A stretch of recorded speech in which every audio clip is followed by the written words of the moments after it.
Why did the FBI open a file on Elvis Presley? Did the Bureau see him as a potential threat, like many celebs of his era? Or was he an asset of J. Edgar Hoover's that they were working to protect? This is everything you need to know about the FBI files on Elvis Presley. J. Edgar Hoover became the first director of the FBI in 1924 and remained in the post until his death in 1972, and over the course of half a century effectively created the Bureau in his image, establishing many of the methods through which the FBI still operates today. But Hoover was also a controversial figure who was happy to reflect the prejudices of his time, as well as his private paranoias, in the operations of his rapidly expanding organization. At the same time he publicly declared his apolitical stance, Hoover privately admitted his longtime support of the Republican Party and his revulsion towards Cold War communism. This resulted in the FBI's assistance in McCarthyism and Harry S. Truman's belief that Hoover ran the FBI like the Gestapo or secret police. As a result, almost every public figure of the day seemingly had their own FBI file, through which Hoover sought to identify political subversion. Surprisingly, this included even the most iconic stars of the day, including one Elvis Presley. You seem to hear everything about me, huh? Presley was never the subject of an orchestrated FBI investigation like many of his more seemingly subversive contemporaries. Presley made it very clear to U.S. authorities that he was on their side. Nevertheless, his name appears in hundreds of FBI files beginning in 1956, the year Elvis became a megastar, and ending in 1980, 3 years after the singer's untimely death. Presley was a keen supporter of U.S. police forces and security bureaus, as reflected in the opening page of his FBI file, which begins with a 1972 letter to Richard Nixon from a badge collector. The collector describes himself, like Elvis, as a police buff and asks whether he can be sent a federal narcotics badge like the one Elvis had recently been given. The second document, dated from 1971, is a letter to Elvis from FBI Director J. Edgar Hoover.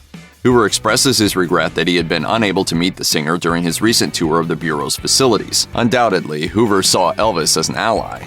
But as the Elvis files also show, 2 years earlier, Hoover himself received a letter from a mother of 5 daughters, identifying the then-established music sensation as a danger to American life. The concerned citizen wrote, "I believe he has done more harm in his style of dancing to our young people than any one element in our society."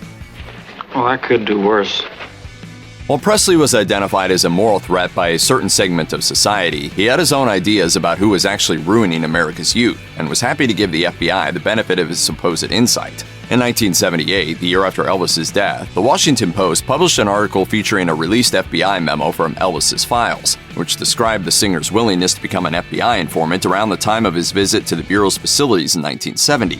The memo claimed that Elvis had also advised agents that they should undertake an investigation into the Beatles, whose, quote, filthy, unkept appearances and suggestive music were a corrupting influence. Similarly, Elvis claimed, the Smothers Brothers, Jane Fonda, and other persons in the entertainment industry of their ilk have a lot to answer for in the hereafter for the way they have poisoned young minds by disparaging the United States in public statements and unsavory activities. The memo also notes that Elvis was open in his admiration for J. Edgar Hoover. He claimed that he had read multiple books by the FBI director, including his critiques of communism, and that Elvis told agents Hoover was the greatest living American.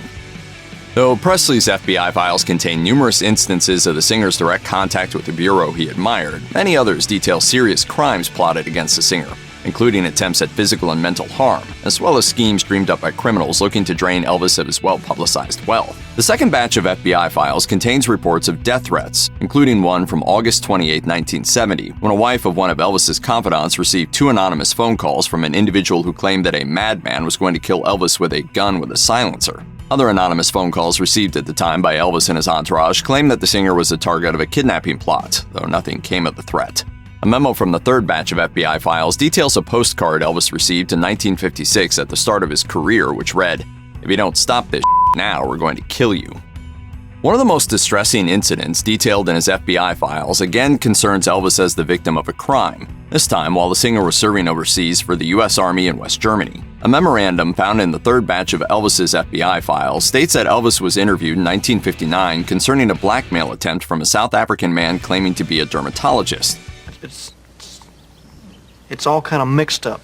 The document summarizes Elvis's altercation with the phony doctor, who fraudulently performed bogus dermatological treatments for the singer in exchange for cash, before embarrassing Elvis by making sexual advances on Elvis's army colleagues. Elvis apparently confronted the man, who flew into a rage and in turn began to extort money from Elvis with the use of blackmail. The fake dermatologist threatened to expose Elvis as homosexual and claimed to have photo evidence of him in compromising situations, though Elvis in his complaint assured his superiors that there was no possibility such images existed. Nevertheless, Elvis gave his blackmailer hundreds of dollars on the agreement that the man would leave the country for England in January 1960. The fraudster reportedly never contacted Elvis ever again. Many of the hundreds of documents in Elvis Presley's FBI files relate to issues concerning his Lockheed Jetstar, the last private plane the singer purchased in his lifetime. And like his unfortunate death, the ultimate fate of Elvis's lost plane proves that glamour and glory often sadly fade. The theft of Elvis's executive jet dominates the second half of the singer's FBI files, with the Bureau continuing an investigation into the disappearance of the jet following Elvis's death, and the possibility the plane had been transferred over state lines as stolen goods. The plane eventually wound up in an airplane graveyard in Roswell, New Mexico, where it baked under the hot sun for 35 years before finally being put up for auction. Sadly, past its prime, the plane sold for $430,000, a fraction of the $3.5 million estimate. Check out one of our newest videos right here. Plus, even more grunge videos about the biggest music legends are coming soon. Subscribe to our YouTube channel and hit the bell so you don't miss a single one.